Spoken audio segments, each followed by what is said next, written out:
যে মমতা বন্দ্যোপাধ্যায় আন্দোলন করতেন সে মমতা বন্দ্যোপাধ্যায় অন্য, আর এই মমতা বন্দ্যোপাধ্যায় কথা বলছেন গুলিয়ে দেওয়ার জন্য। একটা যে কোনো বাচ্চা ছেলেকেও নিয়ে গিয়ে রোহিঙ্গাদের ক্যাম্পে নিয়ে যান, সেও ওদের বাংলা শুনে বলে দেবে যে ওই ভাষাটা আমাদের বাংলা ভাষা নয়।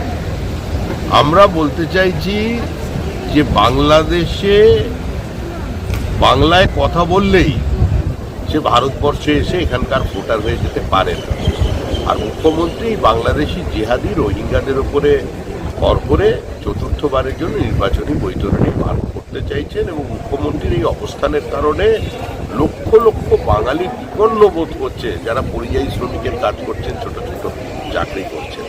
এভাবে পশ্চিমবঙ্গের মানুষকে উনি মূর্খ বানাতে পারবেন। বাংলার মানুষ অতটা অচেতন নয়।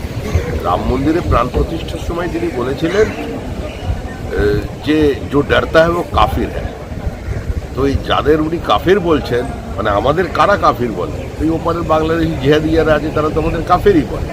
তো মুখ্যমন্ত্রী এখন ওই কাফেরদের ওপরে আক্রমণ করে উনি বাংলাদেশ বা এই জিহাদিদের কাছে কিংবা রোহিঙ্গাদের কাছে সমর্থন পেতে চাইছেন। লাভ হবে না। সরকারি কর্মচারীদের যেটা ন্যায্য পাওনা, তাদের সেটা থেকে বঞ্চিত করে এখন টাকা বিতরণ চলেছে, কোটি কোটি টাকা খরচা করে মন্দির নির্মাণ চলেছে, প্রসাদ বিতরণ চলেছে।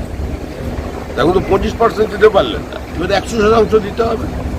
সুপ্রিম কোর্ট এবার 100% নিয়ে হিয়ারিং চাইছে, এবার পুরো টাকাটা দেবেন। আমার মনে হয় না এই সরকারের আমলে কেউ দিয়ে পারে। যতক্ষণ তৃণমূল কংগ্রেস সরকার আছে ততক্ষণ সরকারি কর্মচারী, সরকারি পেনশনভোগীরও কোনো ভবিষ্যৎ নেই। আর পশ্চিমবঙ্গের শিক্ষিত তরুণ তরুণী, এমনকি পরিযায়ী শ্রমিক যারা আছেন বাইরে, তাদেরও কোনো ভবিষ্যৎ নেই। সব নিয়েই তৃণমূলকে ডুবিয়ে দিতে হবে। 26-এর নির্বাচন তৃণমূলের বিষয়।